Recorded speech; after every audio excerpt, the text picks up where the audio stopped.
Oke, aku Ini udah ada. lihat. Nah, ini. Jadi strategi sukses tembus pasar global bersama Arang Briket. Oke, ini aku note lagi ya.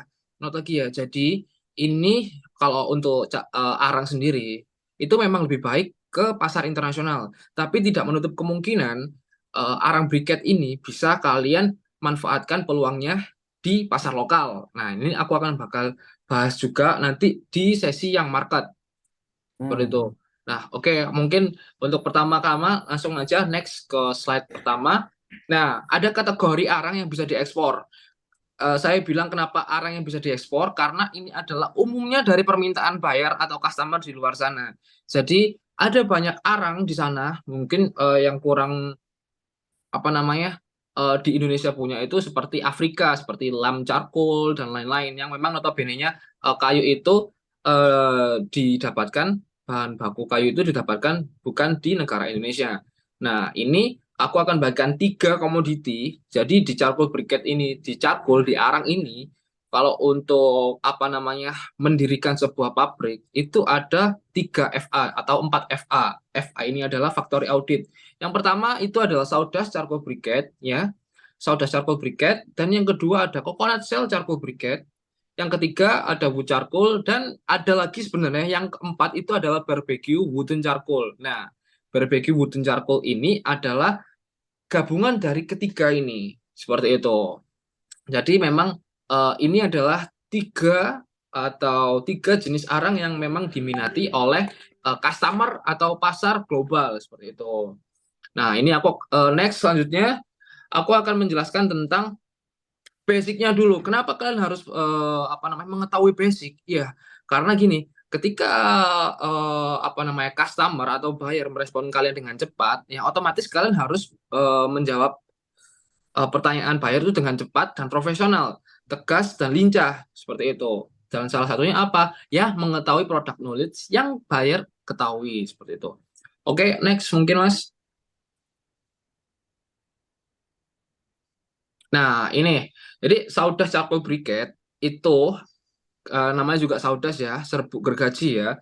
Itu memiliki raw material dari bahan kayu atau pohon atau serbuk gergaji. Nah, ini bisa kalian lihat raw materialnya ada kayu merbau, ulin, kruing, bengkirai dan sebagainya yang ada di sini. Ini bisa kalian lihat dulu. Terus yang tidak bisa dipakai itu ada kayu sengon, jati, karet dan mangga. Kenapa itu tidak bisa dipakai? Ya, karena itu mengandung getah ya yang sangat banyak. Itu yang akan membuat arang itu bisa meletik, meletik atau sparkling. Nah, itu yang tidak disukai oleh buyer atau customer luar di luar sana. Pernah nggak sih kalian melihat tukang sate ayam atau apa namanya ikan bakar itu ini apa namanya pas ngipas gitu kipas-kipas itu langsung keluar percikan-percikannya itu. Nah, itu yang buyer di luar sana itu nggak suka. Yang kedua, kenapa sengon, jati karet, dan mangga dan kayu sejenisnya yang memiliki getah sangat banyak itu tidak bisa dipakai. Salah satunya adalah kayu yang ringan. Ya, kayu yang ringan. Kenapa? Kita bisa aja memakai kayu yang ringan, tapi itu akan membuat spesifikasi dari arang tersebut itu membuat jadi ringan, ringan sekali dan tidak kokoh. Jadi arang ini benar-benar harus kuat, like a steel ya, seperti besi. Dari bunyi, nanti kalian bisa lihat atau cek langsung di sosial media aku, mungkin di TikTok atau di Instagram, dan kalian bisa juga lihat di YouTube juga, Sawdust Briquette Charcoal.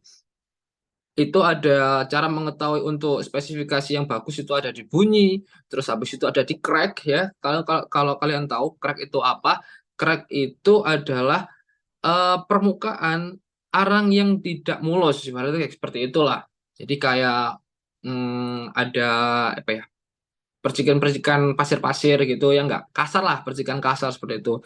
Nah, untuk gradingnya sendiri itu ada A, B, C, D, dan E. Nah, kenapa sawdust briquette charcoal itu digolongkan A, B, C, D, E? Nah, yang membedakan grading ini adalah panjangnya.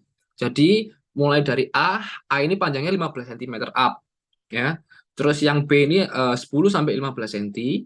Terus yang C itu mulai dari 8 sampai 10 cm. Yang D itu mulai dari eh, 3 senti, 5 senti sampai 8 senti, dan yang E itu 3 sentian, 3 sentian, dan granul. Kalau kalian tahu, granul itu adalah residu ya. Jadi abu yang dikeluarkan dari atau bekas pembakaran dari arang tersebut itu juga bisa dijual, itu juga bisa diekspor juga. Jadi kalau untuk mau usaha arang sendiri atau kalian ingin berbisnis arang itu nggak ada sampahnya, semuanya itu bisa jadi uang.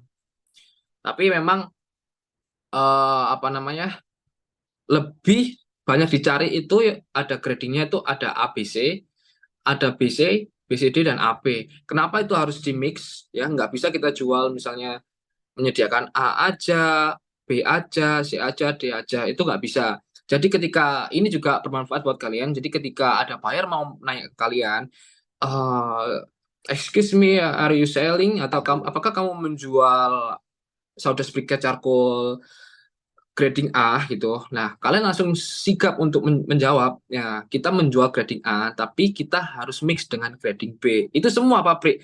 Karena FYI aja ya, jadi pabrik sawdust briquette di Indonesia ini hanya ada 26 pabrik di Indonesia. Itu lebih kecil daripada kuantiti atau jumlah provinsi yang ada di Indonesia. Jadi sangat banyak sekali demand dan permintaannya, sampai kita tuh kadang-kadang full slot gitu untuk grade ABC, terus habis itu ada grade AB. Jadi memang harus di mix gitu. Jadi ketika ada customer minta atau kalian itu menawarkan sebuah apa namanya, penawaran melalui produk katalog atau company profile, itu tidak bisa disebutkan grading A, grading B, grading C, grading D, itu nggak bisa. Jadi kalian harus mix seperti AB, terus habis itu BC, terus habis itu CD juga seperti itu. Nah, untuk membedakan itu tadi ada beberapa cara untuk membedakan grading itu tadi. Dan caranya itu adalah dari ukuran ya, kemudian dari crack. Crack banyak tapi dia panjang, itu masuk pasti turun gradingnya. Mulai misalnya kayak kalau di gambar ini, kalian bisa lihat di gambar ini itu panjang-panjang ya, yang panjang-panjang ini termasuk yang A ya. Ini yang A guys, itu mulai dari 15 cm sampai 15 cm up, mulai 20 cm juga bagus. Nah, kalau misalnya 20 cm itu banyak crack, itu pasti jatuh atau dia akan turun grade. Otomatis kita harus pecahkan. Jadi nggak bisa kita keep. Supaya apa? Supaya di dalam satu box itu tadi, misalkan kita tetap masukkan yang panjang, itu nggak pecah dan kita nggak dapat komplain. Karena memang kita sudah menggradingkan ini tadi. Nah, sampai sini sawdust charcoal briquette. Kalau kalian tahu, sawdust charcoal briquette ini memiliki permintaan hampir hampir 2000 ton per bulan di Indonesia, dan memiliki kategori charcoal paling benar-benar top of the range. Maksudnya ini adalah charcoal yang paling langka dan paling laku, sawdust charcoal briquette. Mungkin kalian kalau misalnya sekarang lagi cari-cari nih atau cari-cari buyer, pasti nggak asing dengan yang namanya sawdust charcoal briquette, atau buyer yang sedang mencari sawdust charcoal briquette. Itu tadi. Oke, next mungkin. Jadi kita memang ini spesialis kita membahas charcoal ya teman-teman ya. Jadi kalau yang kemarin-kemarin bisa mengikuti kelas bagaimana cara menjadi eksportir, terus habis itu melalui step A, B, C, D, E, F, G. Nah, ini aku bakal ngajarin kalian dengan satu komoditi supaya kalian tuh menjadi objektif. Nggak perlu menentukan, kalian seperti eksportir harus menentukan produk yang ingin dilakukan dulu. Nggak usah. Kita langsung aja ekspor. Pertama, charcoal briquette atau arang kayu juga. Aku bakal ngajarin kalian soal ini. Oke, nanti ada nanti ya. Pasti pasti aku bahas juga. Oke, yang kedua ada coconut shell charcoal briquette. Nah, yang perlu kalian tahu, coconut shell charcoal briquette ini adalah arang batok kelapa ya. Ada coconut shell juga, ada juga arang batok kelapa yang dijadikan briquette. Ya, maka dari itu adalah coconut shell charcoal briquette. Dibagi menjadi dua jenis ya, ada shisha dan barbecue. Nah, barbecue itu kenapa kita masukkan dalam kategori coconut shell? Ya, karena di dalam barang tersebut itu ada material coconut. Nah, maka dari itu apa kita masukkan dalam kategori coconut shell charcoal briquette. Tapi kalau pengen menggunakan atau membuat sebuah kategori ini sendiri, barbecue yang seperti saya bilang di awal tadi, barbecue wooden charcoal briquette itu bisa. Tapi itu hanya dipakai satu aja. Jadi kita bakal rugi kalau misalnya bikin sertifikat apa namanya COA dipakai hanya satu jenis saja. Tapi kalau misalnya COA atau Certificate of Analysis ini coconut shell charcoal briquette itu ada dua. Jadi kita bisa fungsikan ada dua, yaitu untuk shisha dan untuk barbecue. Nah ini nanti guys ya, cube. Shisha itu identik dengan cube. Nah penggunaannya sendiri itu untuk ya ibarat di sini tuh rokok elektrik, tapi di sana itu masih menggunakan tradisional mereka. Nah untuk spesialisnya dia dari Timur Tengah memang. Nah, cube sendiri itu dikelompokkan menjadi untuk menggradingkan itu ada ukurannya. Jadi mulai dari 2,2 sampai 2,8. Ada juga sesuai permintaan buyer itu tadi. Nah, untuk barbecue kalian bisa lihat di sini itu mungkin kalian pada bertanya nih, kenapa shisha atau coconut shell charcoal briquette itu lebih bisa dibentuk daripada sawdust charcoal briquette? Oke guys. Jadi kalau coconut shell charcoal briquette ini tadi, mengapa dia itu lebih bisa dibentuk? Karena dia untuk raw materialnya sendiri itu seperti adonan, banyak campuran yang dipakai. Misalnya kalau sisa nih ya, kalau sisa itu ada campurannya tepung tapioka, ada campuran air, dan pastinya juga ada campuran eh, bahan baku arang batok kelapa yang sudah dihaluskan atau yang sudah ditumbuk seperti itu teman-teman. Nah setelah itu dia eh, diaduk seperti adonan dan dimixer dalam satu yang namanya itu blending atau mixer, dan prosesnya lebih cepat daripada sawdust charcoal briquette. Oke, prosesnya itu lebih cepat daripada sawdust charcoal briquette. Oh ya, aku belum jelasin juga, sorry tadi kelewatan. Sawdust charcoal briquette ya, dalam waktu produksinya, masa produksinya itu bisa memakan waktu 16 hari. Nah, ini kenapa tadi aku bilang sawdust charcoal briquette itu memiliki charcoal dengan tingkatan atau permintaan paling tinggi, dan juga kategori charcoal yang benar-benar top of the range. Dia satu tungku ya, satu tungku itu bisa memakan waktu 16 hari untuk karbonisasi. Nah, yang perlu kalian tahu karbonisasi ini apa? Karbonisasi ini adalah proses pembakaran tidak sempurna ya teman-teman. Kalau misalnya ada customer tanya, kenapa butuh waktu karbonisasi? Kenapa butuh waktu yang sangat lama, 16 hari itu tadi, untuk sawdust charcoal briquette itu tadi? Kalian bisa jelasin. Jadi memang karbonisasi itu tadi ya teman-teman ya, pembakaran yang tidak sempurna. Kalau yang sempurna ya pasti jadi abu. Benar kan? Nah, makanya itu tadi kita menyebutnya adalah proses karbonisasi dalam satu tungku tadi, 16 hari.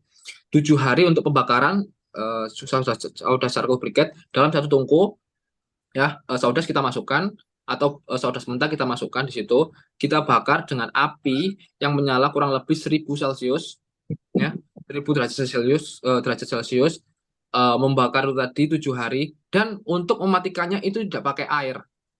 Itu harus tertutup, satu tungku harus tertutup, tidak ada oksigen yang masuk, karena ketika adanya oksigen itu akan menambah daya bakarnya. Jadi ketika briket itu sudah terbakar dan mulai sudah apinya sudah hilang semua, ketika ada oksigen masuk itu bakal terbakar semua. Jadi dalam satu tungku itu nggak boleh ada ruangan untuk oksigen. Jadi harus tertutup itu tadi.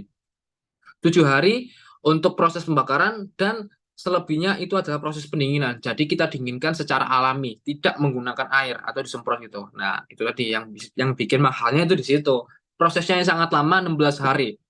Nah, tapi kalau misalnya dengan shisha atau barbecue itu cukup menggunakan oven ya, dan kurang lebih prosesnya itu paling lama adalah 4 hari, paling lama adalah 4 hari.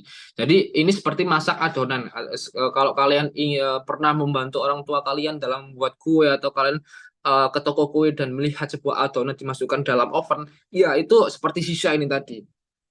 Oke, seperti sisa ini tadi dan seperti barbecue. Lebih bisa dibentuk seperti heksagonal, persegi panjang, pilau. Bahkan kalau misalnya ada cetakannya itu segitiga, itu juga bisa. Tapi ini adalah shape atau bentuk yang memang customer request seperti itu teman-teman. Ada sisa ini tadi.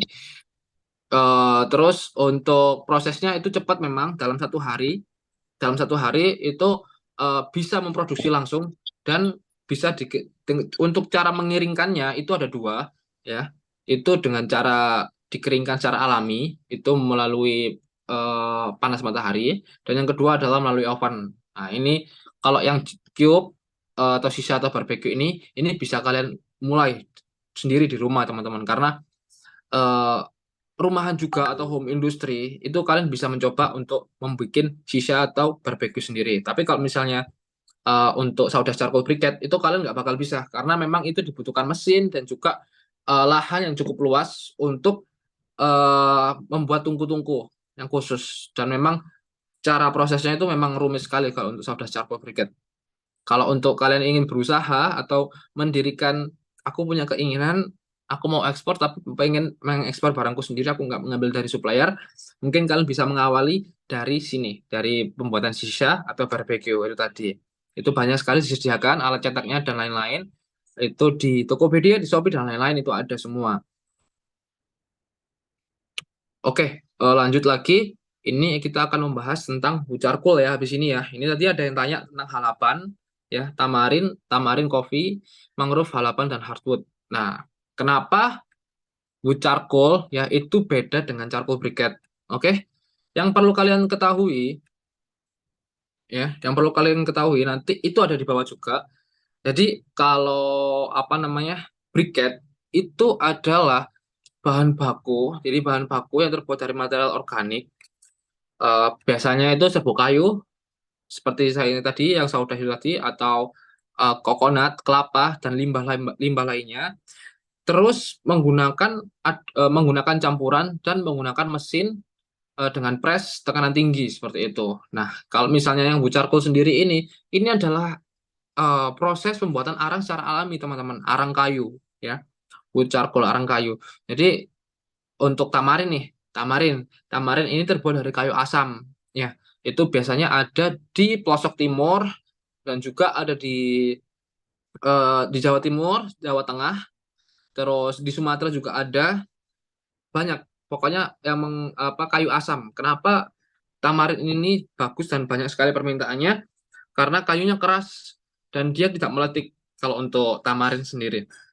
Terus ada kayu kopi, mangrove, halapan dan hardwood. Eh, Kalau mangrove itu terbatas ya teman-teman, jadi kita nggak bisa menebang untuk pembuatan charcoal mangrove. Yang kita bisa lakukan adalah izin melalui perhutani atau ini apa namanya, pejabat yang berwenang atau pihak yang berwenang dalam menangani mangrove ini tadi. Jadi kita menggunakan mangrove-mangrove yang memang sudah rantingnya sudah patah atau sudah apa namanya berserakan di bawah, yang istilahnya bukan mangrove yang hidup tapi mangrove yang mati. Itu ada halapan. Kalau halapan ini memang pusatnya ada di Borneo, tanah Borneo atau di Kalimantan ya, seperti di Kalimantan Selatan, terus Kalimantan Barat dan Kalimantan Timur. Itu banyak, seperti contohnya aja di Banjarmasin lah seperti itu. Terus ada hardwood. Hardwood ini kategori arang kayu keras ya. Arang kayu keras itu materialnya arang kayu dari pohon terserah. Maksudnya pohon terserah ini, pohon ini keras gitu loh. Pohon ini keras. Terus habis itu enggak menimbulkan getah tadi juga banyak, karena getah ini menimbulkan percikan. Nah, ini perlu kalian pelajari juga tamarin ya, karena customer ini lebih banyak sekarang mencari tamarin, halapan, dan hardwood. Nah, kemarin juga saya ekspor ke Damam dan ke Melbourne, itu adalah tamarin dan hardwood. Itu lagi permintaannya lagi banyak, seperti itu. Oke, satu, dua, tiga. Kalau untuk saudas charcoal briquette itu memiliki burning time kurang lebih 6 jam minimal, dan untuk sisa itu minimal pembakaran adalah 2 jam.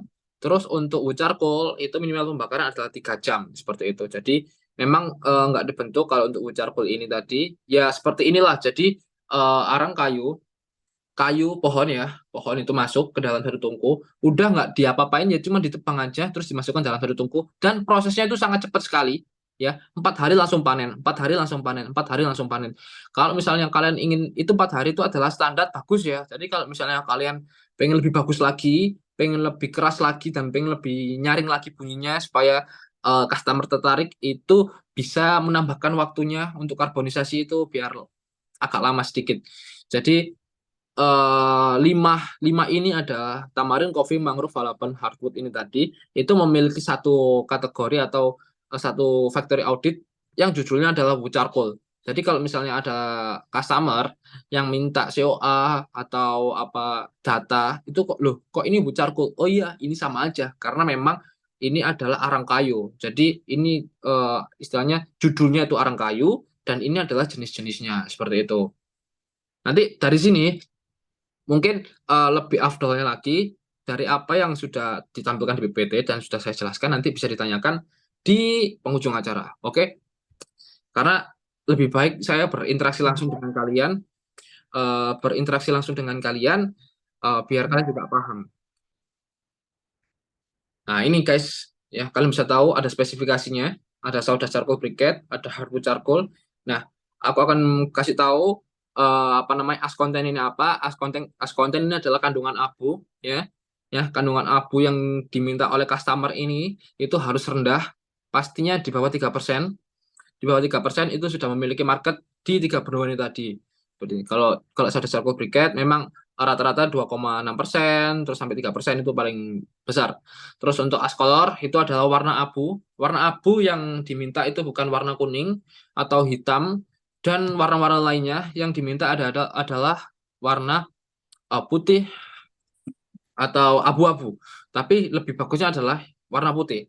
Nah, untuk volatile matter ini adalah tingkat apa namanya kelembapannya dia dan juga moisture juga ini harus diperhatikan itu karena kenapa harus diperhatikan? Jadi kalau arang ini dalam kondisi basah itu akan sulit dan akan menimbulkan pertikan juga dan akan sulit terbakar secara sempurna. Itu yang dilirik buyer atau dilirik customer itu kurang bagus. Seperti itu ya. Nah, untuk kalori, kalau kalian tahu kalori, jadi misalkan ini arang ya, ini arang, terus habis itu kalian pegang di sini, maksudnya baranya kalian pegang ini, maksudnya kalian rasakan di sini 6.000 panasnya segini itu biasanya itu 6.000 kalori. Nah, kalau misalnya di atas gini, di sini apa ke atas gini semakin panas, maksudnya tambah panas loh, kok tambah jauh tambah panas, itu kalorinya berarti tinggi sekitar 7.500 sampai 8.000.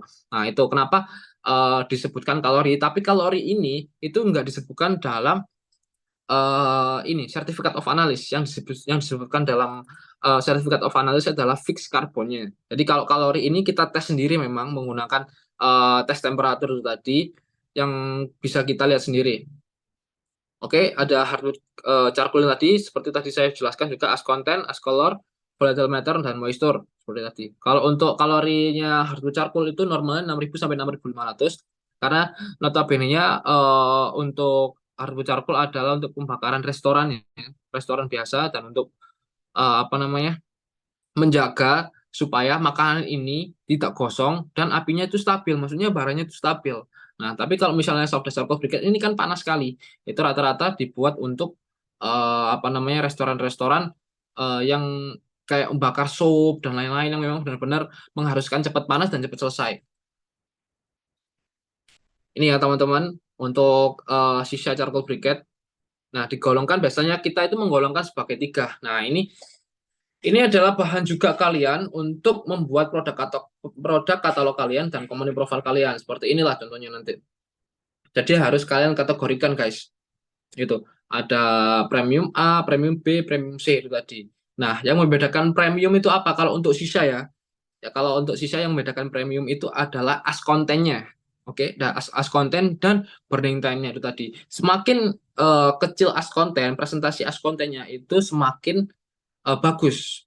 Dan selanjutnya kalau misalnya di atas 2% itu dimasukkan apa dimasukkan premium B seperti ini apa situ di atas lagi dimasukkan premium C. Nah, untuk menstandarisasi perusahaan kalian harus nggak banyak-banyak benar-benar nggak banyak-banyak ini apa kategori. Karena apa? Kalian harus benar-benar menjual yang benar-benar ada marketnya seperti premium A, premium B, premium C ini kan semua ada marketnya. Kalau misalnya as konten di atas 5% itu Untuk kan ini untuk sisa ya guys ya. Jadi itu akan mempengaruhi kita ketika kita menghirup atau nyedot lah, nyedot sisa ini tadi lewat smoke glass.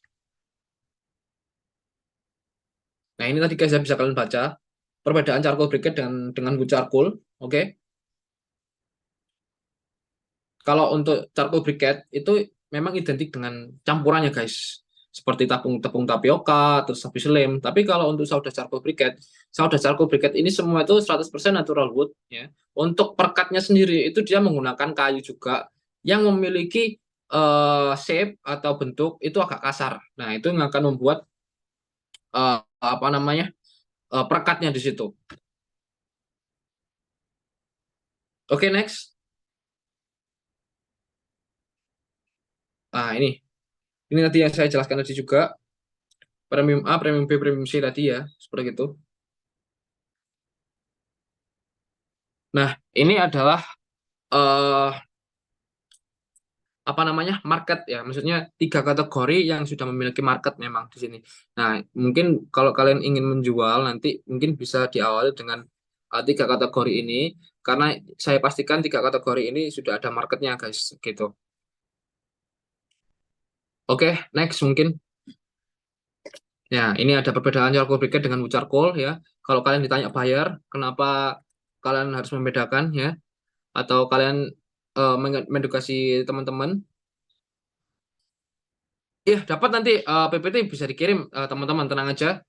Dan kalau misalnya kalian belum ingin belajar lagi buat yang ada di kelas ini, kalian bisa langsung kontak saya aja. Saya insya Allah akan balas kalian dengan eh, sesuai pengalaman saya tadi. Ini guys, jadi ada perbedaan charcoal briquette dengan wood charcoal ya.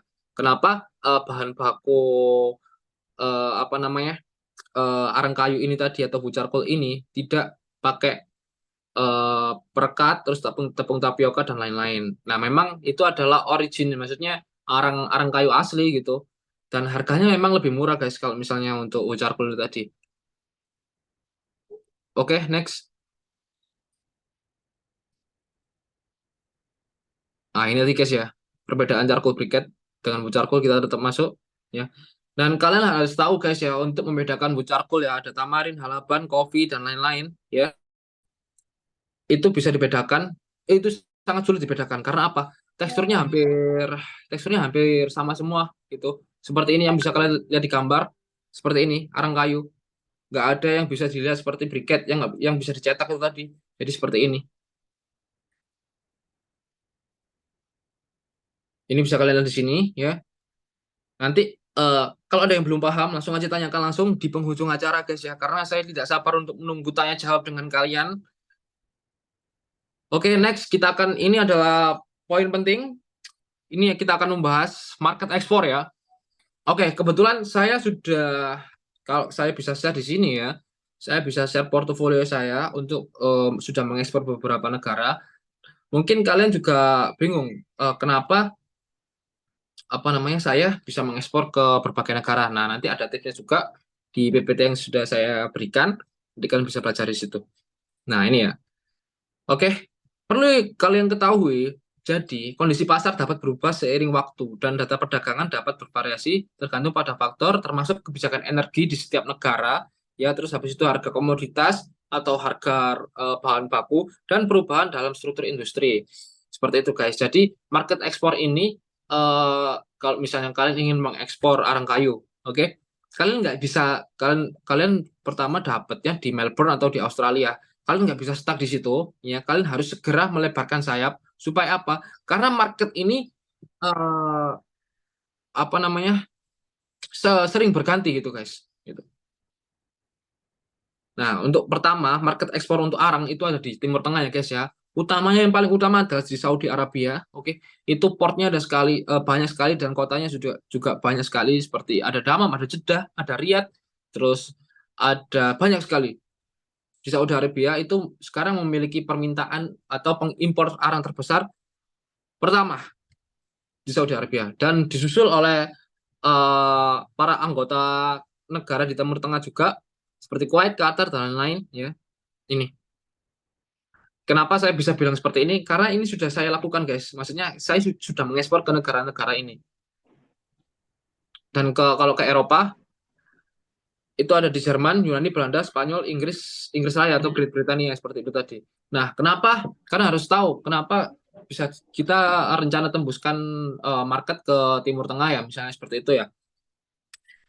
Itu kalian harus tahu penggunaan di sana itu apa ya, seperti di sana itu banyak yang shisha, kemudian apa namanya, di sana itu banyak restoran bakar-bakar seperti restoran Arab ya pada umumnya yang rata-rata menggunakan eh, gas, penggunaan gas yang sedikit, dan negara-negara maju. Nah, jadi negara maju ini mengurangi emisi gas ya guys ya. Jadi dia menggunakan pembakaran memang. Maksudnya menggunakan barang bahan-bahan yang tidak menggunakan gas. Oke, terus untuk yang kedua adalah di Eropa ya guys ya. Jadi kalau di Eropa itu memang dibutuhkan itu pertama itu memang untuk restoran.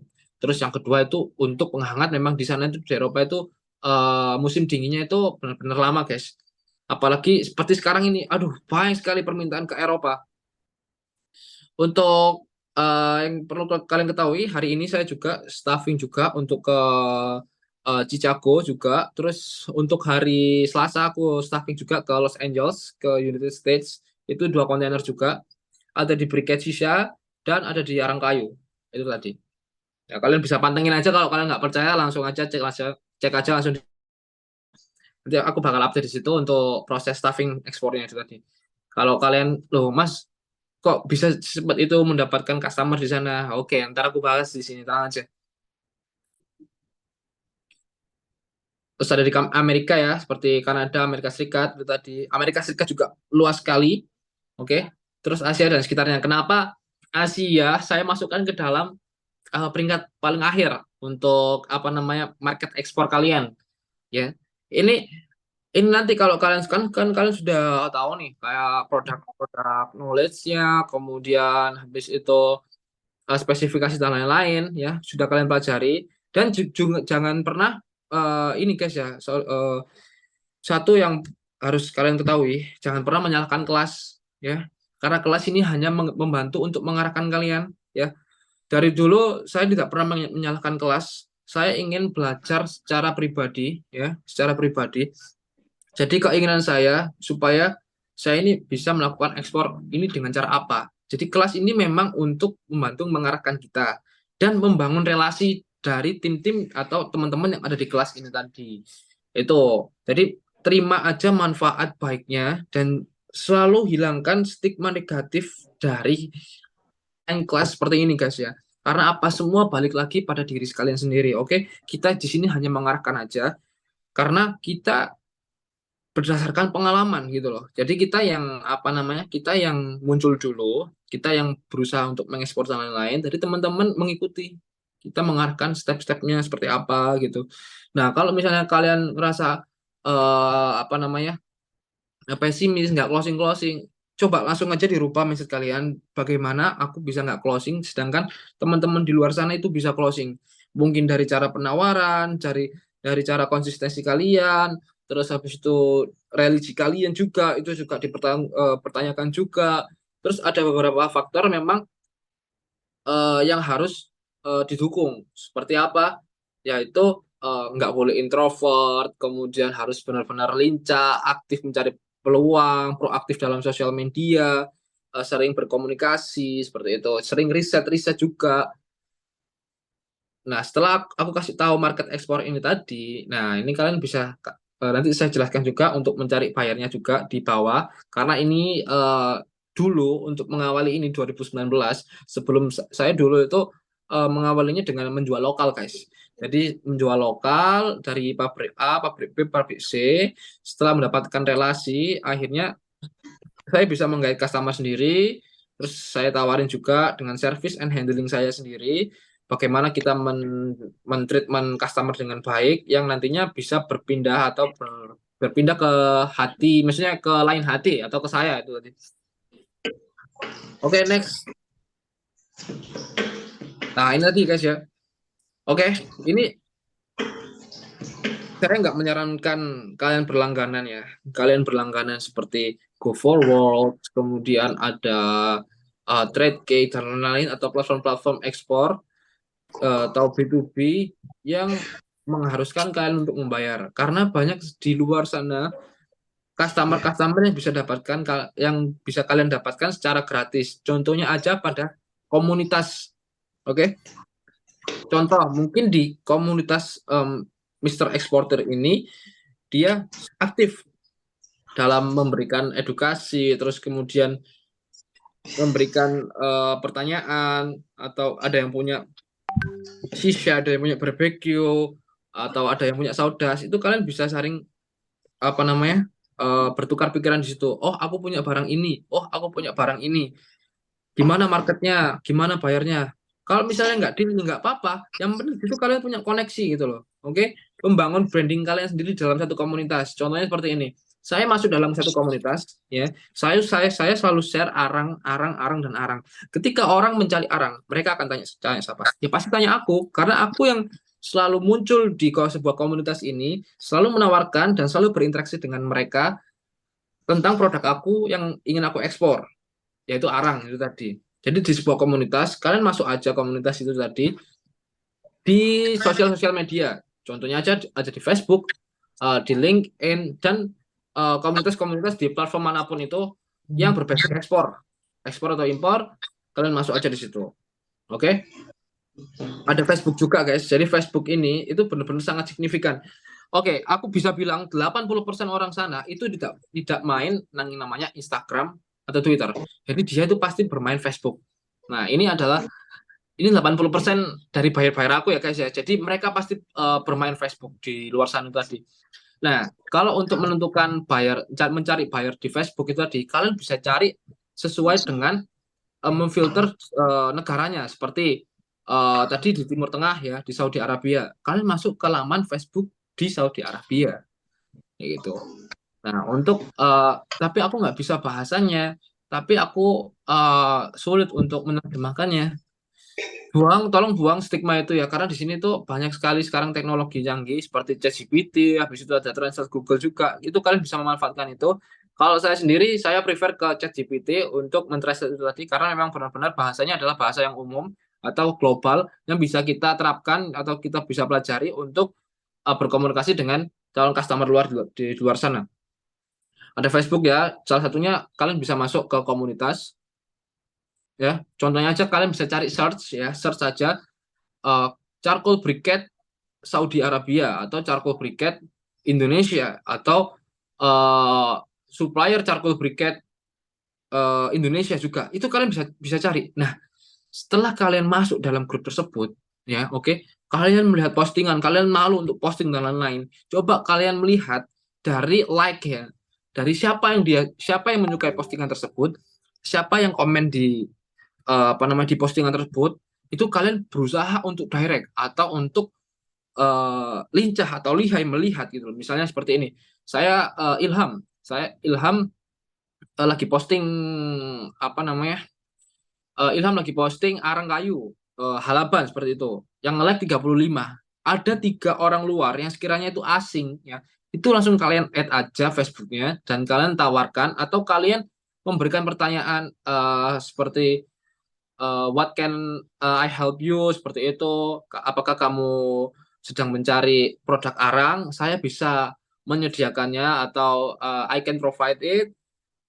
Terus kamu kasihkan produk katalog kamu, company profile kamu.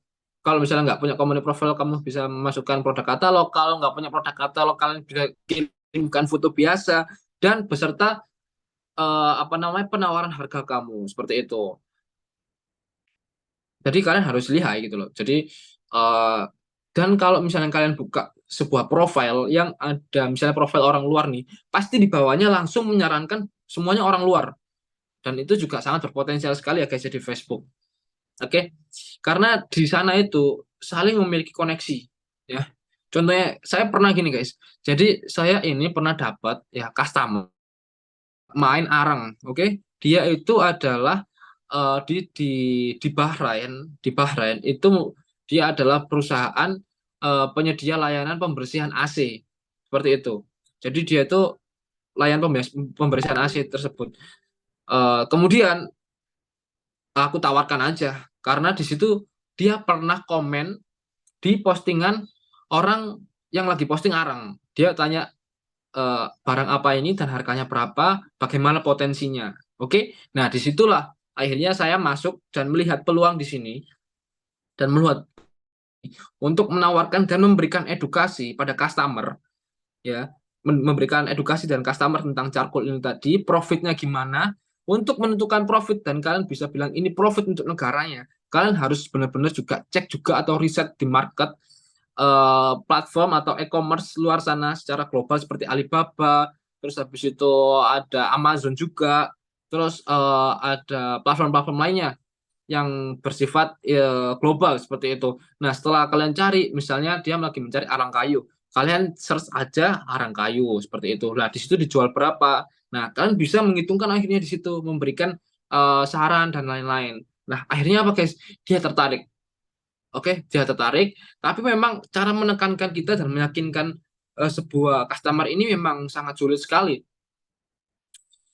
Butuh istilahnya apa ya? Ya, butuh doa juga dan kita tuh deg-degan karena apa? Ini customer yang nggak pernah tahu arang dan lain-lain.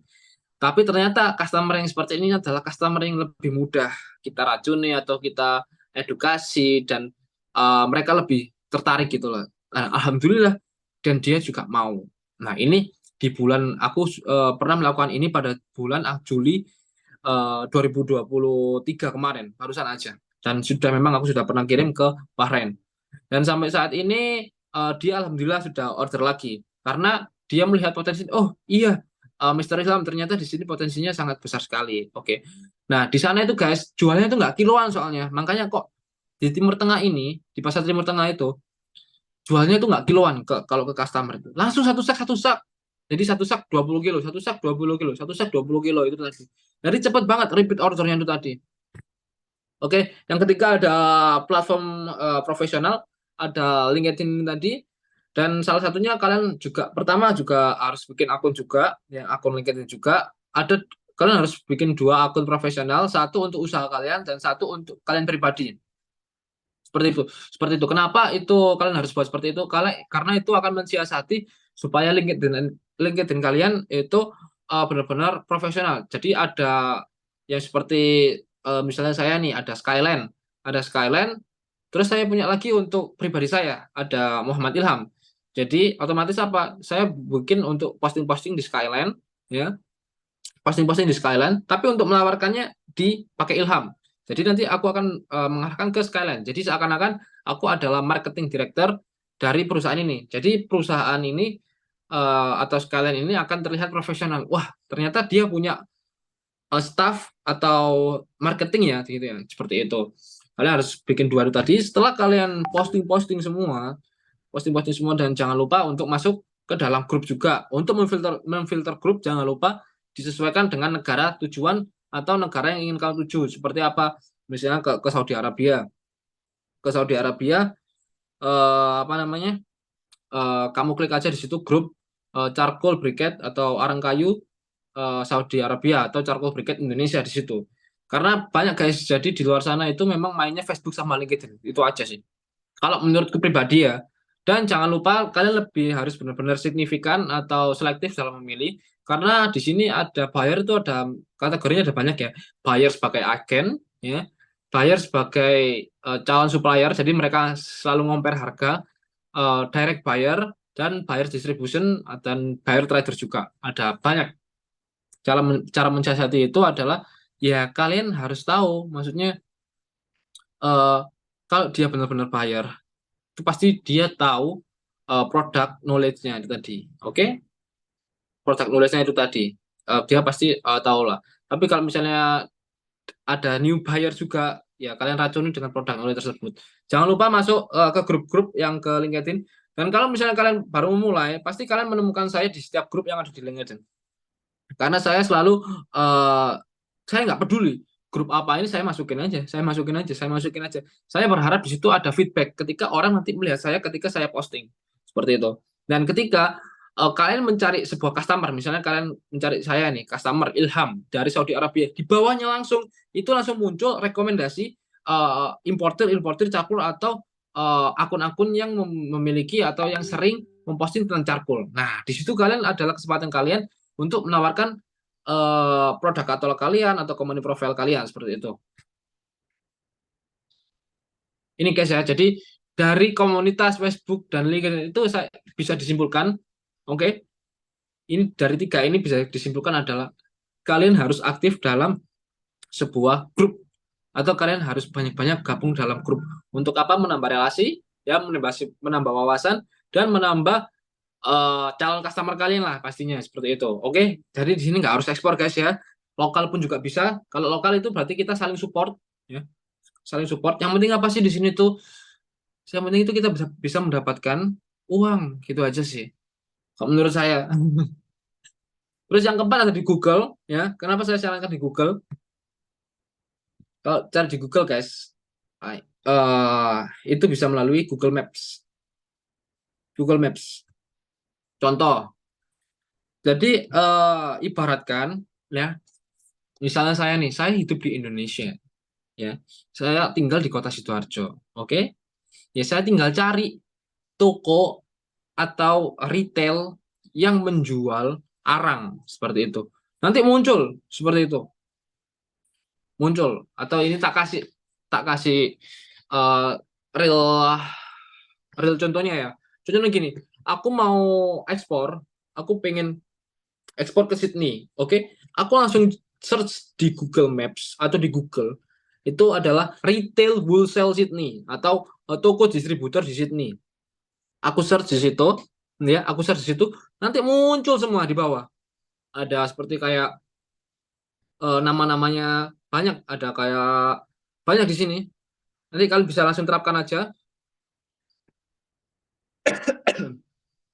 Nah, setelah apa namanya? Setelah kalian tahu di situ ada nama-nama, di situ pasti ada website, terus ada rute juga, dan rute di situ ada nomor telepon, kalau enggak minimal adalah email. Nah, itu cara kalian untuk melihat customer yang benar-benar potensial di situ. Ya jangan salahkan kalau misalnya apa ya, maksudnya jangan ini meremehkan ini apa potensi dari Google Maps seperti itu. Jadi itu tadi ya, kalau misalnya kalian pakai Google atau ya di Google biasa aja, kalian tinggal cari aja toko distributor arang di negara A dengan selektif kota A. Jadi harus objektif ya guys ya, nggak bisa kayak negara Saudi Arabia itu munculnya pasti bakal eh, ini apa namanya fraud banget, nggak langsung objektif. Tapi kalau misalnya kalian di negara di kota Jeddah, Saudi Arabia. Nah, langsung muncul semua, guys. Nanti coba dipraktekkan ya. Dibuktikan aja omongan saya, benar apa enggak. Terus setelah kalian riset semua, kalian catat aja di situ. Jadi kalian dapat satu, nggak nawarin, langsung nggak nawarin. Jadi selalu kalian sediain buku, terus kalian note di situ. Kalian note di situ. Kalian note di situ. Jadi kalian kelompokkan mana yang di Jeddah, dari Jeddah, mana yang dari mana, seperti itu, guys. Dan yang terakhir ada di e-commerce. Oke, di e-commerce. Aku bakal kasih contoh juga. Ada Alibaba ya. Misalnya kalau di Alibaba ya, ini aku mengambil contoh e-commerce pakai alibaba.com ya. Itu kalian masuk aja ke lamannya, terus habis itu kalian tinggal search wood charcoal ya. Di situ pasti banyak sekali yang berjualan ya. Di situ banyak sekali yang berjualan mulai dari charcoal, mulai dari A sampai Z. Charcoal A sampai Z itu ada semua dengan market atau harga langsung dari sana. Jadi kalian bisa mengkalkulasi atau menawarkan harga, ya, menawarkan harga itu bisa kalian bandingkan dengan harga yang dijual di sana, seperti itu. Setelah kalian buka atau kalian dapat apa namanya charcoal dalam, kalau misalnya kalian masuk di Alibaba, kalian langsung search di pencarian ada charcoal juga di situ, atau charcoal briquette, terserah kalian mau menggunakan apa namanya kata kunci apa.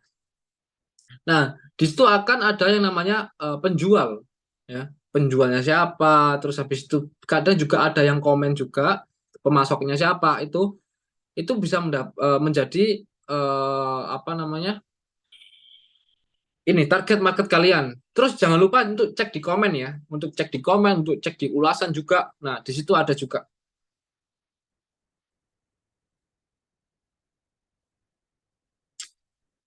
Oke, itu mungkin dari pencarian market dan customer. Nah, ini aku akan bahas tentang distribution. Jadi setelah eksportir ini bukan hanya mengetahui tentang produk knowledge, market, kalian harus tahu juga tentang pendistribusian. Nah, pendistribusian ini termasuk apa? Logistik ya, seperti shipping, kemudian pengurusan kepabeanan, terus pajak dan lain-lain itu harus kalian perhatikan. Karena apa? Karena hal ini nanti yang akan membuat kalian kebingungan di akhir. Setelah kalian menyiapkan produk dan lain-lain, tapi kalian nggak tahu tentang pendistribusiannya seperti apa, logistiknya seperti apa, kalian bakal nggak dapat untung, guys. Kalian bakal rugi di sini. Oke, jadi setiap jenis arang ya, ini aku membahas tentang pendistribusian arang ya. Setiap jenis arang memiliki uh, setiap jenis arang memiliki perbedaan kuantiti dalam satu kontainer. Oke, yang dapat mempengaruhi dalam satu kontainer itu apa?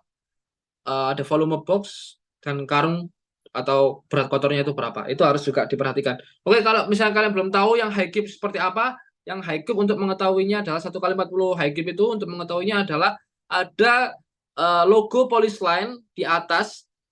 Kalian bisa lihat di atas ini ada kuning hitam itu yang membedakan mana yang 40 feet biasa, mana yang 40 feet high cube. Oke, itu jangan sampai ketipu ya guys ya sama forwarding atau sama orang-orang yang nanti bakal membantu kamu dalam pemberangkatan ekspor kamu. Oke, jangan lupa ya karena kalau misalnya kalian nggak tahu, kamu order 40 feet high cube, tapi kamu kasih 40 feet ya.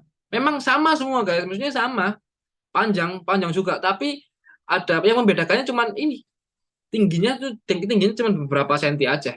Dan yang membedakannya ada garis polis line di apa namanya di atas itu kuning hitam itu tadi.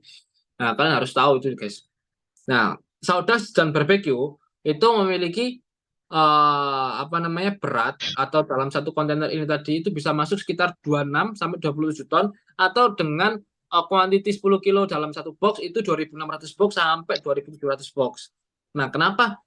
Padahal untuk berat satu kontainer ya 1 kali 40 feet high cube ini itu bisa sampai 32 ton.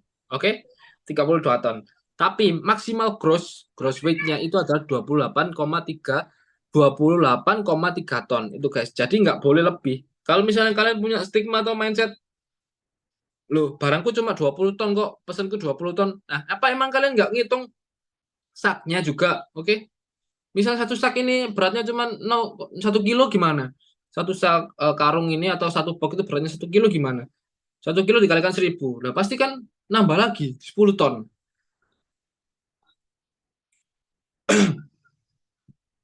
Jadi kalau untuk sawdust dan barbecue, kalau misalnya ada yang bilang, ada yang tanya ke kamu, ke kalian, eh, kalau satu kontainer 40 feet itu berapa? Karena kan kadang-kadang kita ngasih minimal order itu minimal order quantity atau MOQ tadi 1 kali 20 feet atau 1 kali 40 feet. Nah, kalau 1 kali 40 feet itu apa namanya? Ya segini ya 26 sampai 27 ton.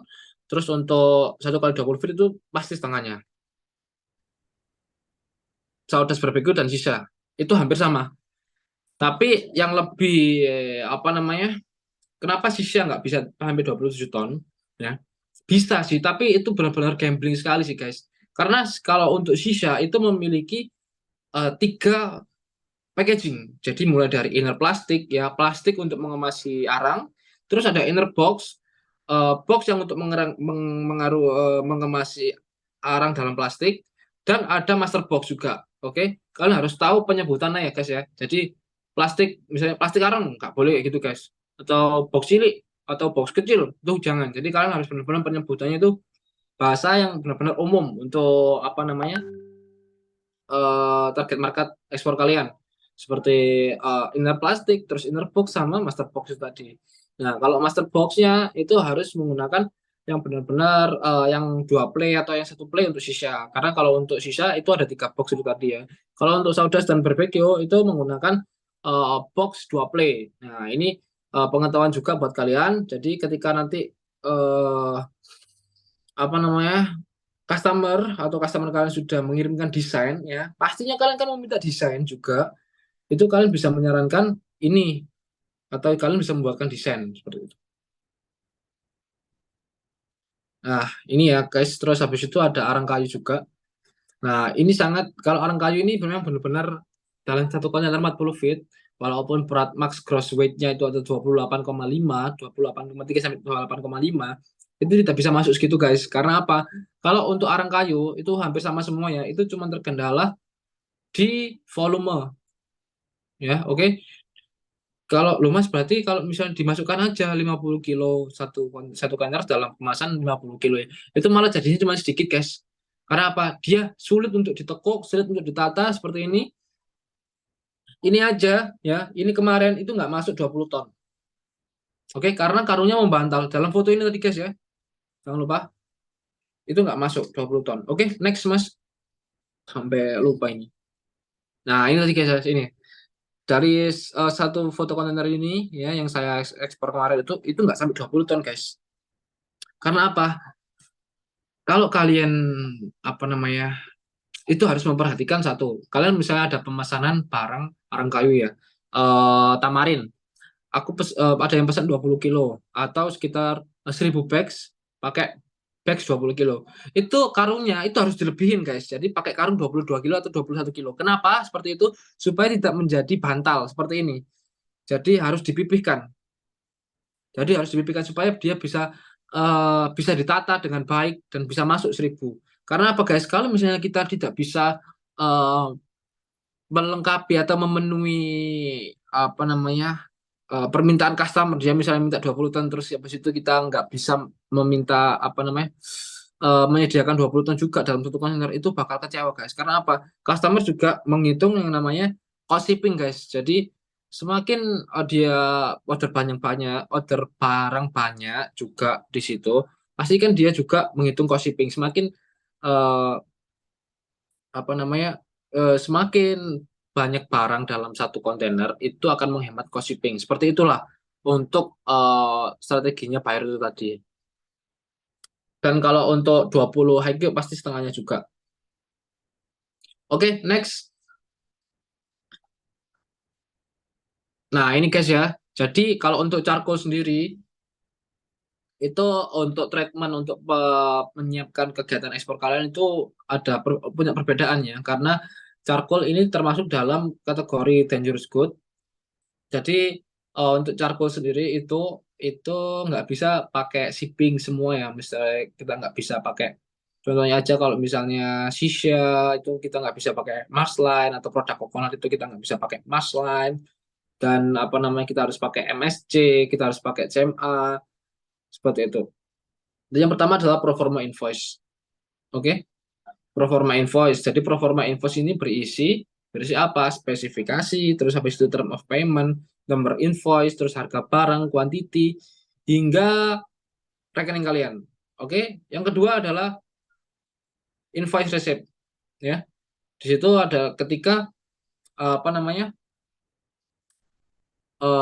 memberikan fix, misalnya fix dia sudah setuju juga dengan PI yang pertama. Terus yang ketiga ada purchase order. Terus yang keempat jangan lupa order barang ya guys ya. Kalau misalnya kalian belum punya supplier, kalian bisa langsung aja ke saya. Nanti saya bantu juga. Karena kalau untuk mencari supplier zaman sekarang itu kan kalau bisa harus turun langsung. Tapi bukan yang kayak, bang aku boleh visit nggak bang? Aku pengen tahu. Ah itu jangan guys. Jadi bisa kalian apa namanya guide dulu, bisa kalian lakukan make a deal dulu dengan customer. Setelah customer itu ingin video call atau customer itu pengen visit, nah baru kalian visit guys. Jadi kalau misalnya belum ada kayak pengen visit dan lain-lain, ya aduh jangan guys. Karena supplier itu kan produsen tuh. Tempatnya itu bukan untuk wisata, untuk visit-visit gitu loh.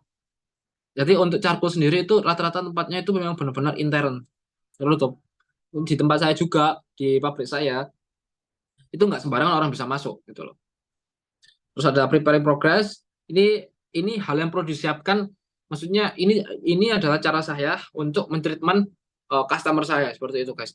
preparing progress, kalian harus turun langsung juga, atau kalian bisa mempunyai tim, atau bisa kalian menjalin hubungan baik dengan supplier atau rekan supplier kalian yang lainnya untuk memberikan sebuah progres semua tiap minggunya atau tiap hari juga. Setelah preparing progress selesai, jangan lupa cek rate shipping ya. Cek rate shipping kemana? Ke forwarding. Oke, karena apa? Trader itu nggak bisa memiliki akses untuk memberangkatkan atau mengekspor ya. Pasti dia harus melalui forwarding atau enggak dia harus melalui shipper. Shipper itu adalah supplier ya, supplier tadi. Kalau saya itu kan nggak pakai forwarding lagi karena saya adalah shipper. Saya apa namanya bisa memberangkatkan kontainer saya tanpa menggunakan jasa forwarding lagi karena saya adalah sebuah produsen. Nah, itu tadi.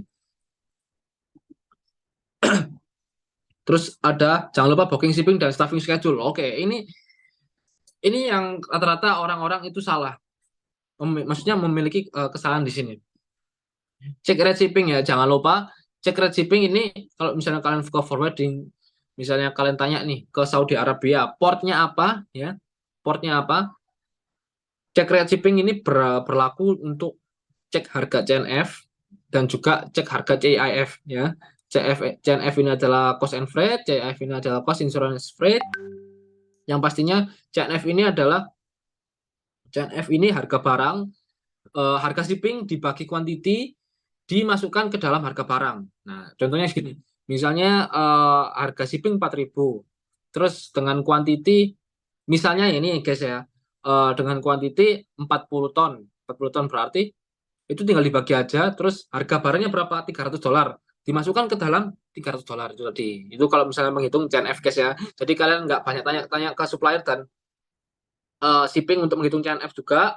Itu caranya. Terus untuk cost insurance freight juga tinggal ya tadi dari tadi yang CNF tadi tinggal ditambahkan insurance. Insurance-nya itu contohnya aja kalau insurance-nya harganya 100, ya 100 dibagi quantity yang ada di dalam satu kontainer dimasukkan ke dalam harga barang seperti itu.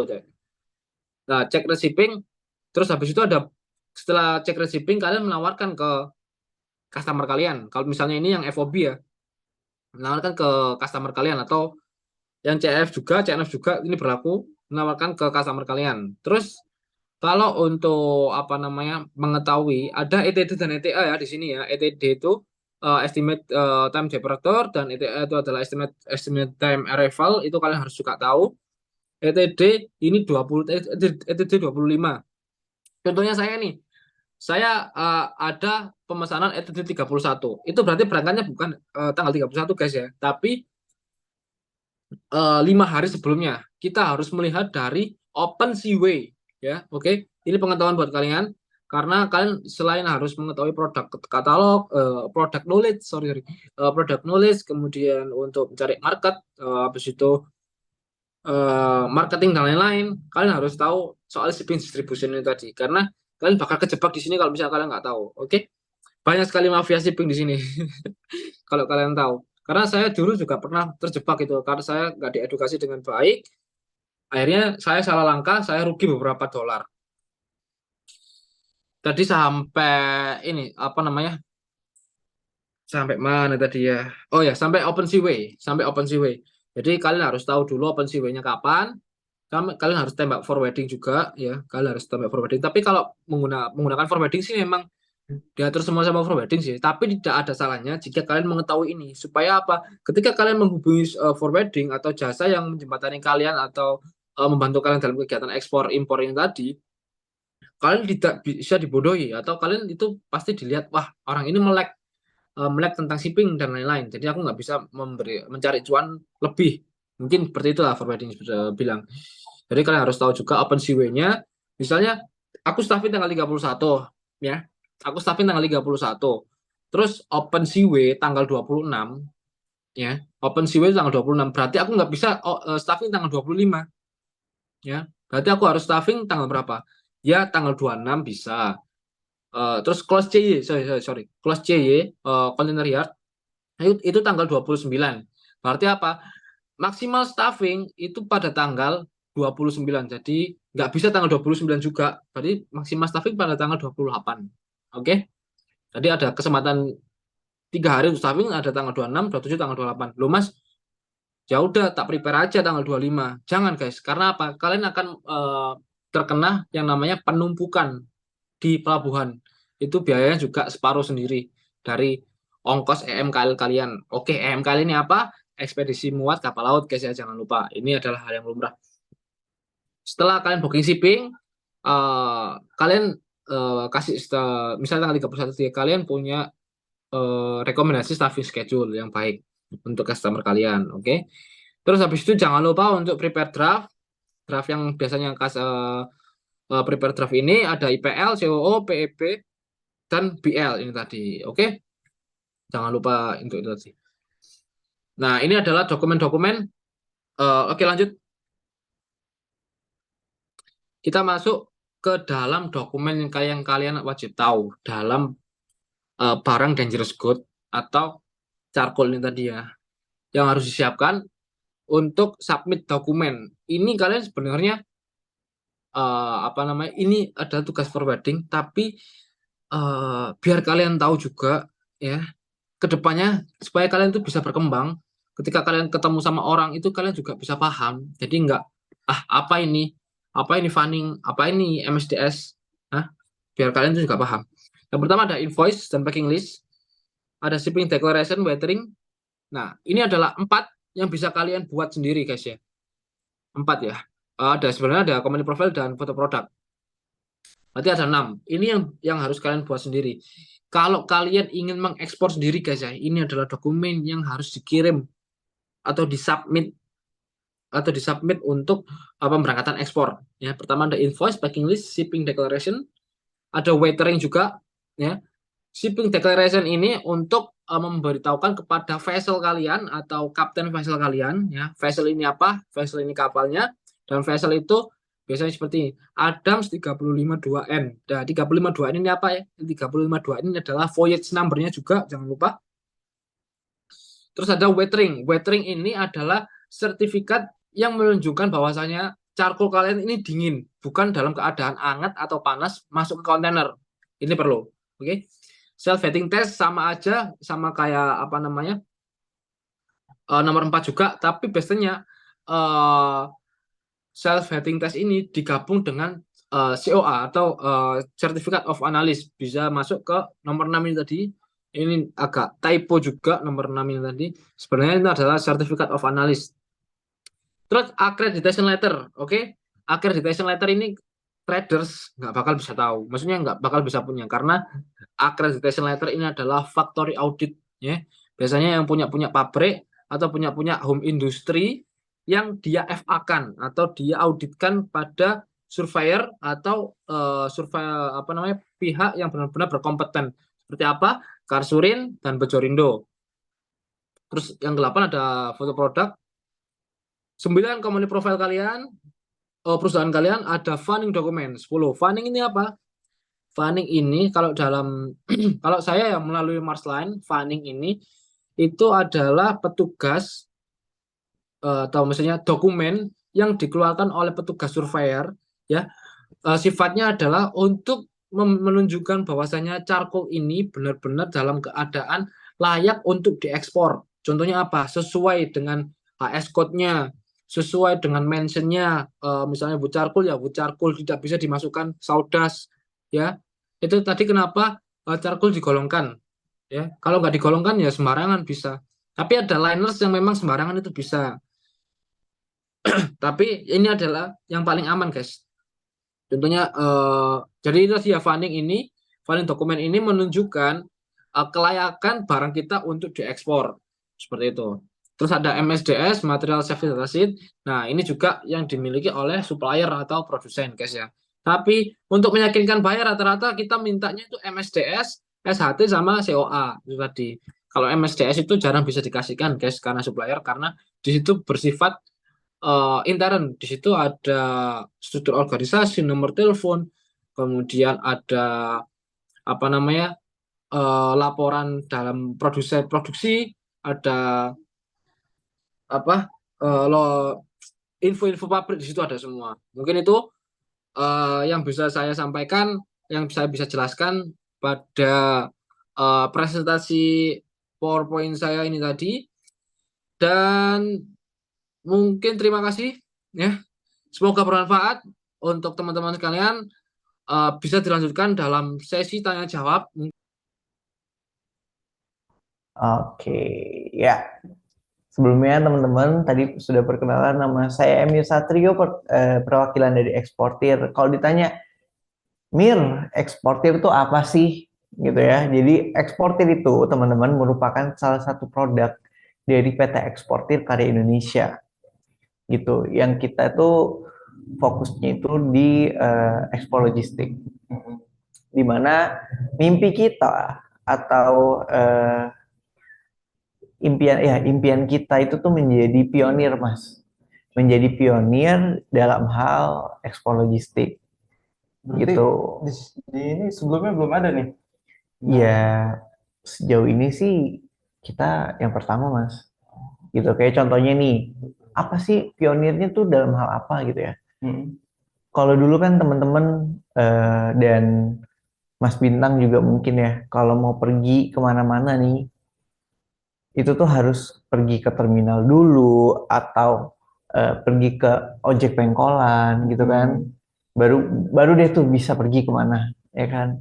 Terus mau makan, makan tuh harus jalan dulu ke warteg, harus datangin restorannya dulu, baru bisa makan. Iya. Nah, tapi kan secara perkembangan zaman, udah ada tuh yang namanya ojek online, terus ada juga aplikasi eh, delivery online, ya kan? Nah, kita pun juga memanfaatkan era digital, tapi dalam hal ekspor logistik, Mas. Gitu.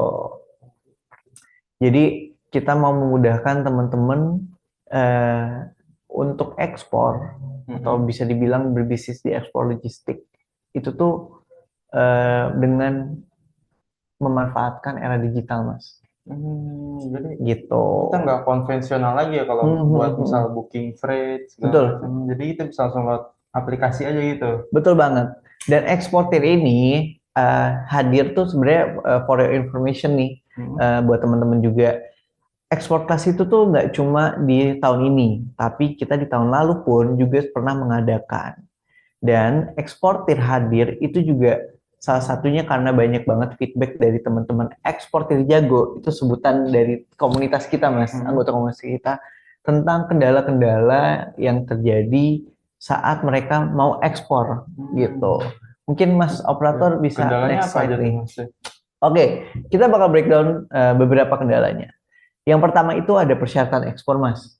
Jadi kan banyak banget nih para pengguna, para eksportir yang dia tuh udah punya komoditinya, sudah punya buyer, tapi mereka tuh belum bisa memenuhi infrastruktur gitu. Mereka tuh juga feedback gimana ya, Mas Emir gitu, untuk provide asuransi ini atau provide sertifikat ini gitu kan. Terus yang kedua tuh slow respon. Nah, banyak banget juga teman-teman eksportir itu yang terkendala masalah slow respon ini, di mana mereka tuh nggak closing, gagal closing, Mas. Gara-gara yaitu mereka kan baru berkomunikasi sama buyer itu tuh di jam-jam yang perusahaan-perusahaan forwarder itu tuh yang nggak aktif, kayak jam 1 malam, jam 3 pagi, terus Sabtu Minggu bahkan, ya kan? Iya. Karena kan jam kerjanya cuma biasanya Senin sampai Jumat gitu. Nah, banyak banget karena slow respon doang, perihal cek rate doang, itu tuh banyak banget buyer-buyer yang ya nggak closing akhirnya gitu. Jadi itu menjadi salah satu momok lah untuk para eksportir. Kemudian yang ketiga itu adanya hidden cost, Mas. Dimana iya, sebagai contohnya mungkin teman-teman juga pernah ditawari oleh salah satu perusahaan forwarder gitu ya, untuk rate-nya yang bisa dibilang harganya menggiurkan karena murah, Mas. Iya, banyak Gitu. tuh yang begitu kan. Banyak yang begitu. Sebenarnya nggak apa-apa sih, Mas, untuk kita mendapatkan harga yang murah. Tapi teman-teman juga harus tahu dan harus teredukasi dulu nih. Dengan harga murah tersebut, si perusahaan tuh provide pelayanannya apa aja pelayanan-pelayanan yang didapat oleh teman-teman eksportir gitu. Jangan sampai dengan harga murah, ternyata setelah barang itu sampai di port atau sedang dalam proses, ternyata ada biaya-biaya tambahan yang justru lebih mahal dari perusahaan-perusahaan forwarder yang tawarkan yang dengan harga yang normal Iya, gitu misalkan. Gitu. Jadi kalau bisa teman-teman sebelum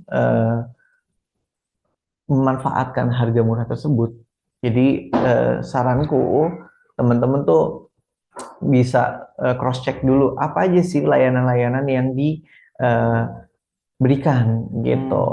Kemudian yang keempat itu ada cargo space.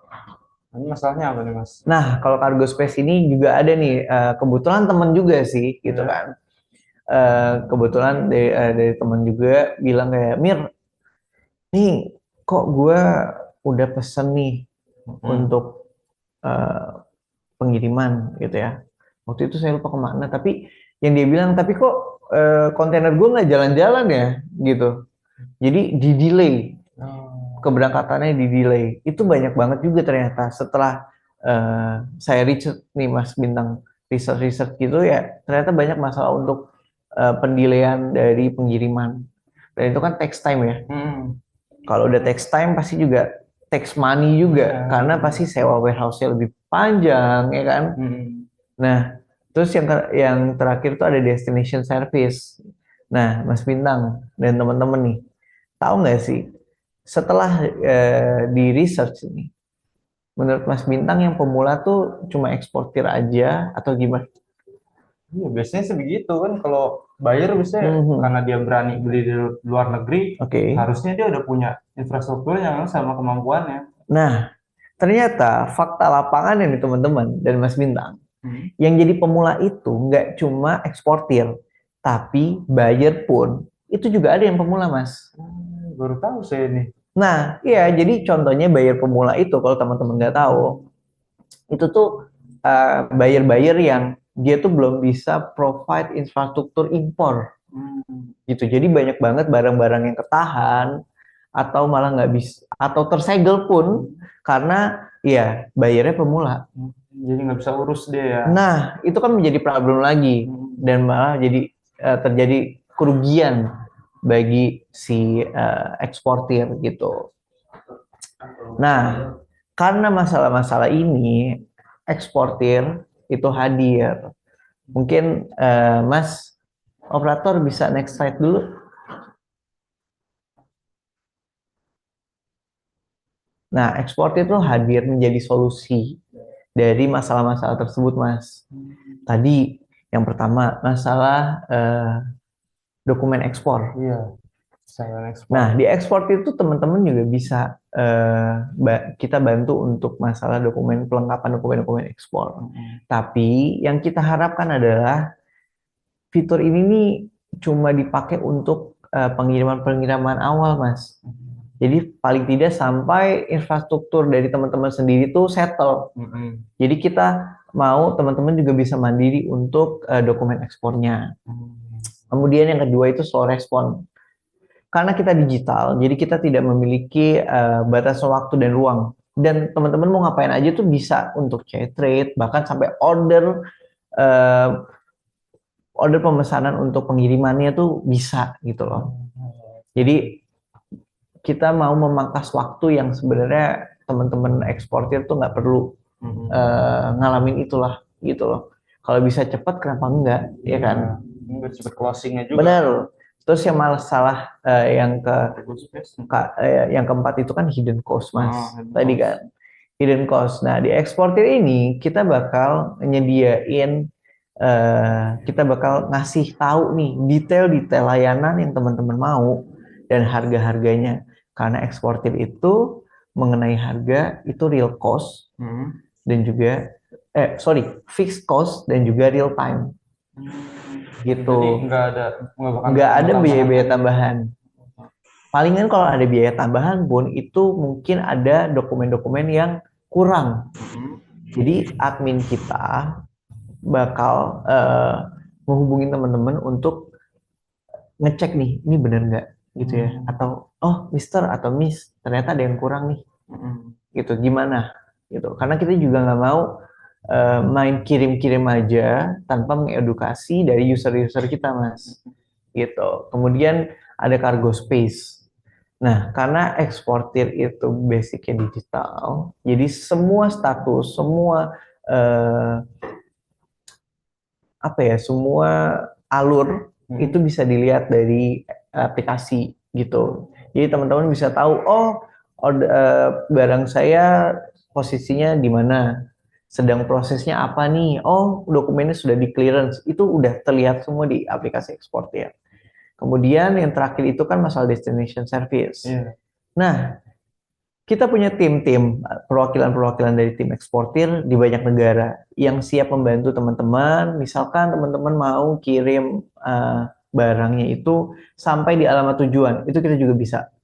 Gitu, Mas. Jadi banyak banget teman-teman dari tim eksportir yang ada di luar negeri atau di destinasi negara dari kebanyakan eksportir-eksportir yang mau tuju gitu. Kayak di Middle East, terus di Eropa, di Asia pun, ASEAN, gitu kan. Jadi teman-teman nggak perlu khawatir untuk prosesnya itu bakal jelas, nggak bakal abu-abu. Jadi kita juga bakal bertanggung jawab sama barang teman-teman. Gitu. Oke. Saya lihat di sini ada beberapa fitur nih, Mas. Kalau fitur utamanya eksportir itu apa aja sih? Oke, di sini teman-teman, kalau tadi Mas Bintang nanya fitur utama, di sini teman-teman bisa lihat ada yang namanya, di situ ada 3 buletan yang paling atas, yang besar, itu ada XC untuk pengiriman jalur laut, kemudian X-Air itu pengiriman via penerbangan atau udara, kemudian X-Paket nih, Mas. X-Paket itu pengiriman paket kecil dari alamat asal sampai alamat tujuan tanpa minimum quantity. Jadi ini bisa membantu teman-teman yang mau kirim sampel gitu. Oke, mungkin bisa dilanjut, Mas Operator. Kita bisa langsung aja. Jadi teman-teman kalau misalkan klik aksi, di situ langsung kelihatan nih dari yang sebelah kiri ke kanan ya. Dari sebelah kiri itu ada alamatnya, alamat tujuannya mana, terus alamat asalnya mana, alamat tujuannya mana gitu kan. Terus teman-teman juga bisa pilih kontainernya mau FCL atau LCL gitu, Mas. Tuh FCL apa tuh, Mas? Nah, mungkin bisa dilempar ke teman-teman. Mungkin ada yang tahu nggak nih bedanya FCL sama LCL apa? Kita bisa sharing-sharing juga gitu di kolom chat.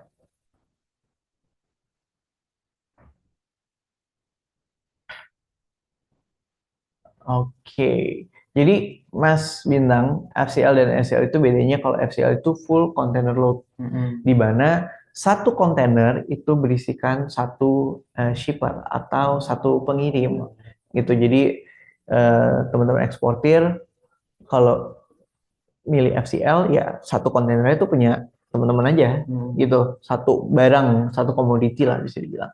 Tapi kalau LCL itu kepanjangannya less container load, di mana less than container load, di mana dalam satu kontainer terdapat beberapa shipper atau terdapat beberapa eksportir gitu, Mas. Dengan catatan kalau LCL itu ya negara tujuan itu sama. Gitu.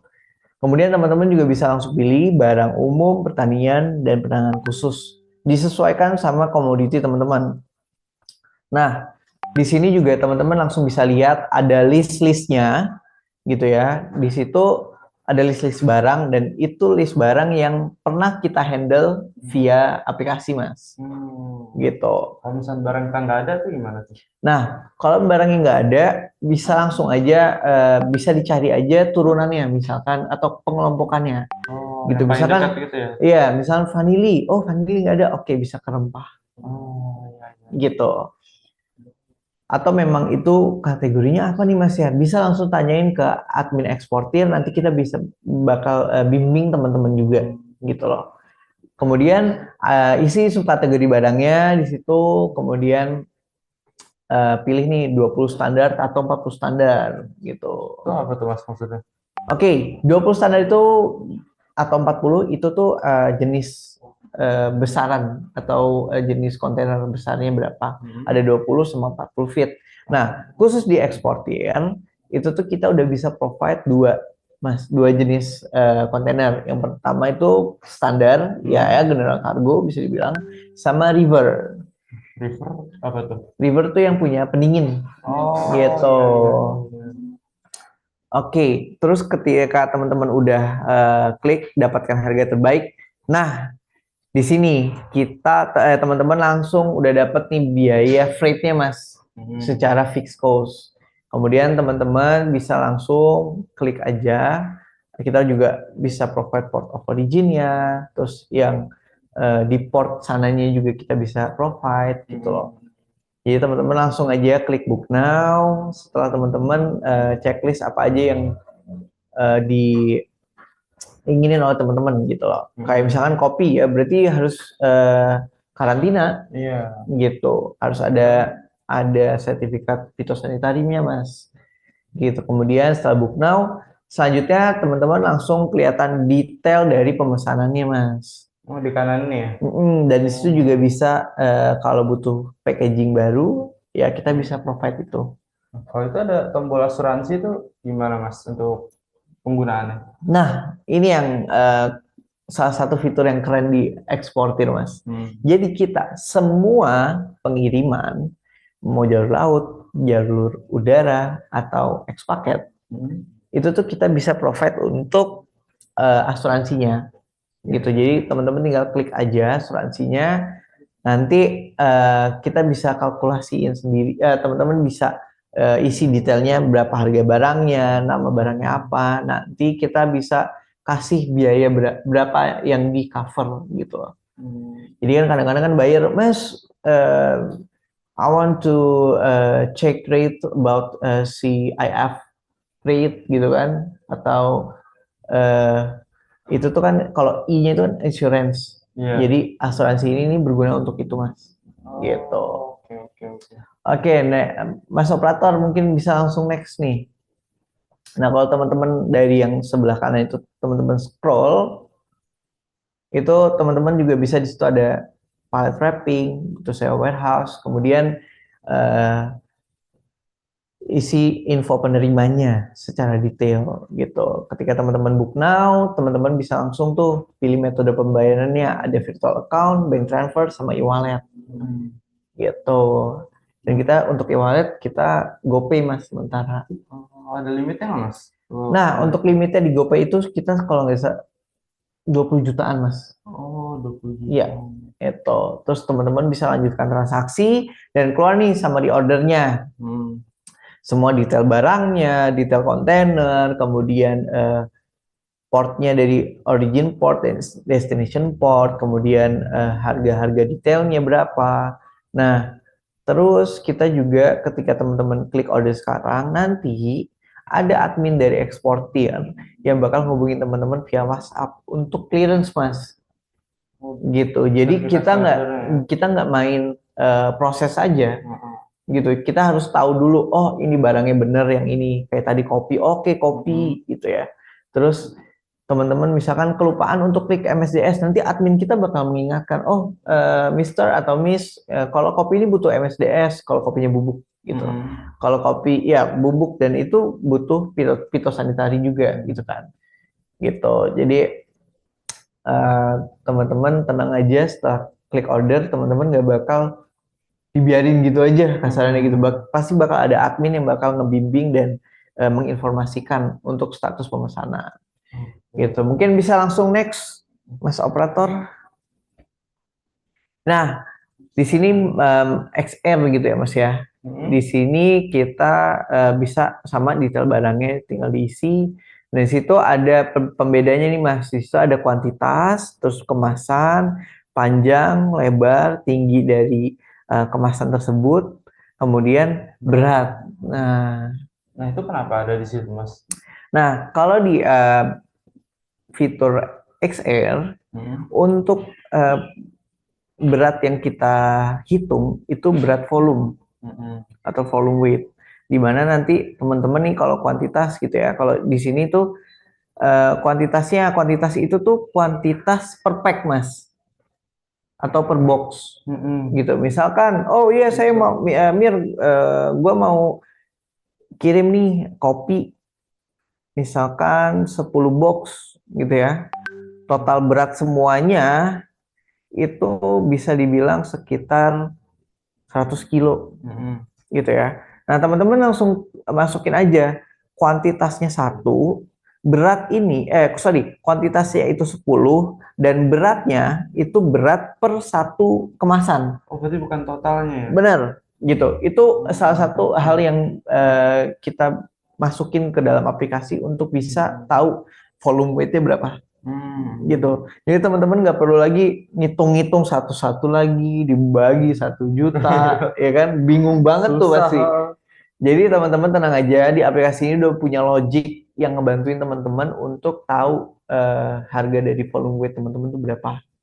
Kemudian kita klik dapatkan harga terbaik, kemudian keluar tuh untuk port of origin, add-ons, kemudian destination portnya, ya kan? Sama kayak tadi ini. Sama kayak tadi. Terus klik book now ya, teman-teman bisa langsung ke yang fitur tadi. Kita juga asuransi tadi seperti yang saya bilang, setiap pengiriman yang ada di aplikasi Eksportir itu ada asuransinya, bisa provide asuransi. Kemudian mungkin bisa next slide, Mas Operator. Oke, di sini ya itu dia sama kayak tadi juga. Untuk paymentnya juga sama gitu kan. Nanti setiap orderan teman-teman juga bisa teman-teman dari admin Eksportir juga ngubungi teman-teman untuk memverifikasi pemesanan dari teman-teman. Oke, next slide. Nah, X paket. Di sini juga X paket kita volume juga, Mas. Oh, berarti sama kayak XR tadi ya? Ya, betul banget gitu. Kurang lebih sama. Nah, di sini juga bisa teman-teman langsung isi dari detail barangnya. Kemudian kalau teman-teman lihat di tengah-tengah, Mas kok ini udah default Mas checklist-checklistnya gitu ya, checklist-checklistnya bahasanya gitu. Iya, karena X paket ini itu kan pengiriman dari alamat asal sampai alamat tujuan gitu, dan ini udah default di aplikasi Mas. Oh, jadi gitu. ini berarti kayak yang dibutuhkan untuk misal jemput sama antarnya gitu betul, ya? Betul banget gitu. Jadi teman-teman nggak perlu mikir lagi, paling teman-teman tinggal lihat aja kategori barang teman-teman tuh masuknya kemana gitu. Kalau misalkan bubuk ya MSDS-nya di checklist. Kalau butuh karena pakai packaging kayu ya checklist fumigasinya Mas. Gitu.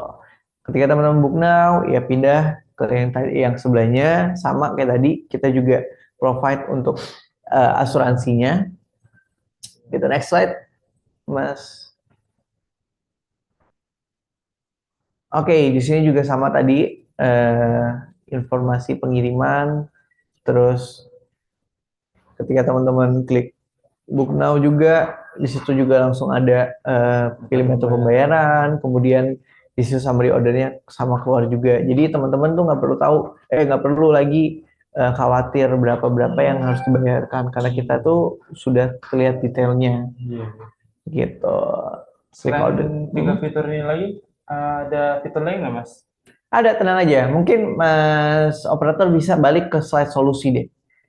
Kalau teman-teman dan Mas Bintang lihat, di bawah dari fitur utama itu, ada yang namanya Extract, X-Warehouse, dan Xdoc. Gitu. Coba Mas ke fitur tambahan dari Eksportir. Nah, yang pertama itu Extract. Kita juga provide untuk jasa tracking, Mas. Gitu.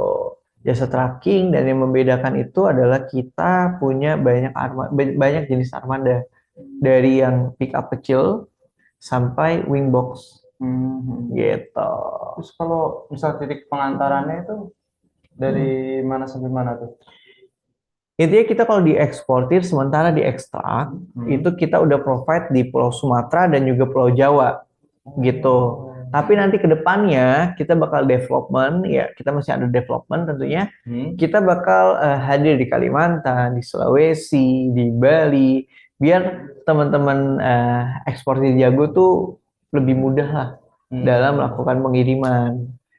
Gitu. Kemudian ada X warehouse di mana teman-teman kalau butuh nih Mir mau transit barang gua bentar lagi datang gitu ya, atau 2 hari lagi datang, bisa langsung aja eh, nikmatin layanan X Warehouse, dan nantinya juga ada admin dari eksportir yang bakal ngubungin teman-teman untuk nge-clearance dari pemesanan penyewaan dari warehouse kita gitu. Kemudian yang terakhir itu ada Xdoc. Jadi kita juga tadi yang saya bilang di awal, kita juga bisa provide untuk penerbitan dokumen-dokumen tambahan seperti MSDS, terus juga ada SHT, fumigasi, kemudian ada ISPM sampai insurance police-nya gitu, Mas. Mantap. Berarti di di aplikasi ini fiturnya udah mencakup dari ketika kita mau mulai ekspor sampai ke ujungnya, sampai ke bayarnya ya. Nah, itu dia gitu. Jadi kita mau ngebantuin teman-teman atau ada yang baru mau mulai, jadi nggak takut lagi untuk ekspor dengan adanya aplikasi eksportir gitu. Mungkin deh teman-teman ada pertanyaan nih dari penjelasan Mas Emir barusan. Misal ada yang kurang jelas di fiturnya atau cara pakainya gimana tuh?